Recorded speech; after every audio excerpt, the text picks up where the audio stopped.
Assalamualaikum warahmatullahi wabarakatuh. Halo semuanya, kami dari kelompok 2 akan menjelaskan biografi dan karya dari Kiai Haji Hasyim Asy'ari. Sebelumnya perkenalkan, di sini ada Mugi Rahayu, ada Andi Nugraha, ada Nur Asyah Jamilah, dan ada Ikmaluddin Shahihul Waliullah. Selamat menyaksikan. Kiai Haji Hasyim Asy'ari lahir pada Selasa Kliwon 24 Dzulqa'dah 1287 Hijriah, bertepatan dengan tanggal 14 Februari 1871 Masehi di Pesantren Gedang, Tambak Rejo, Kabupaten Jombang.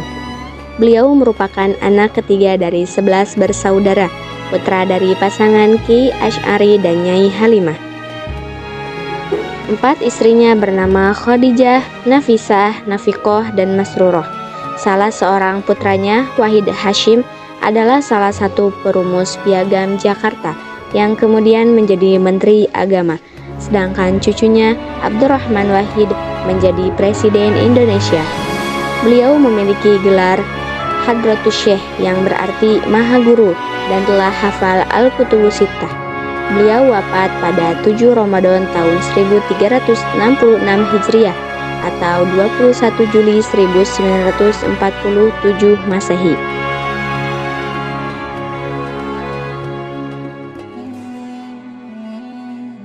Karya beliau berjumlah 21 kitab, diantaranya Adabul Alim wal Muta'alim, At-Tibyan fi Nahyi an Muqatta'atil Arham wal Aqarib wal Ikhwan. Lalu ada kitab Muqaddimah Al-Qunun, Al-Asasi lil Jam'iyyah Nahdlatul Ulama, Risalah fi Ta'qid Al-Akzi bi Madhab Al-A'immah Al-Arba'ah.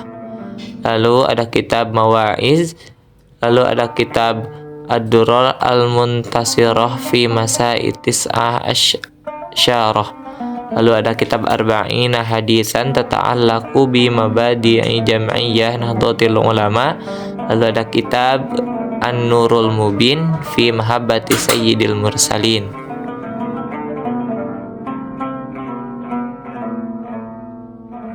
Kitab Arba'ina Hadisan tata'allaqu bi mabadi'i Jam'iyyah Nahdlatul Ulama adalah karya Kiai Haji Hasyim Asy'ari yang ditulis dalam bahasa Arab, karena berisi mengenai kompilasi 40 hadis yang berfokus pada prinsip dan nilai dasar Jam'iyyah Nahdlatul Ulama, mencakup akidah, amaliyah, dan akhlak. Tujuannya adalah sebagai pedoman etis dan normatif bagi pengikut Nahdlatul Ulama dalam menjalankan kehidupan sehari-hari sesuai dengan nilai-nilai Islam Ahlus Sunnah wal Jamaah. Kitab ini diperkirakan ditulis pada tahun 1920-an, sebelum atau berdekatan dengan pendirian Nahdlatul Ulama pada tahun 1926. Latar belakang penulisan ini adalah kebutuhan untuk merumuskan nilai-nilai dasar organisasi yang mampu mengintegrasikan ajaran Islam tradisional dengan kebutuhan sosial masyarakat pada masa itu. Secara filologis, kitab Arba'ina Hadisan tata'allaqu bi mabadi'i Jam'iyyah Nahdlatul Ulama ditulis dalam aksara Arab. Manuskrip kitab ini tersedia dalam beberapa versi cetakan naskah lama, termasuk salah satu naskah awal berupa tulisan asli Kiai Haji Hasyim Asy'ari. Hingga saat ini, kitab tersebut banyak dikoleksi dan masih tersimpan di pesantren-pesantren atau lembaga NU. Struktur kitab ini terdiri dari 40 hadis pilihan yang dikontekstualisasikan dengan prinsip-prinsip dasar NU, di mana setiap hadis disertai penjelasan singkat mengenai relevansinya dengan kehidupan umat Islam. Latar belakang penulisan kitab Arba'ina Hadisan tata'allaqu bi mabadi Jam'iyyah Nahdlatul Ulama berkaitan dengan didirikannya organisasi Islam Nahdlatul Ulama di Nusantara yang berasaskan pada 40 hadis ini, di mana saat itu kondisi keagamaan dan sosial sangat memprihatinkan. Munculnya kelompok pembaharu Islam yang terus mencela praktik-praktik keagamaan yang telah diwariskan para wali songo dan ulama dahulu dianggap sebagai bid'ah, tahayul, dan khurafat, serta mencela pola bermazhab atau taklid kepada ulama yang lebih kredibel dari segi pengetahuan dan pengalamannya. Karena menurut mereka hal itu menyebabkan stagnasi umat Islam yang jumud dan tidak berkembang. Mereka menggelorakan ajakan pemurnian Islam supaya kembali kepada Al-Quran dan hadis secara langsung, yang mana menurut mereka hal tersebut dapat mengantarkan pada pembaharuan Islam yang maju dan modern. Dari segi sosial, munculnya kolonialisme Belanda dan Jepang yang menyebabkan masyarakat Indonesia menderita dan hina. Guna memperkuat ikatan persatuan, membangkitkan semangat, rasa senasib, dan cita-cita bangsa Indonesia untuk merdeka.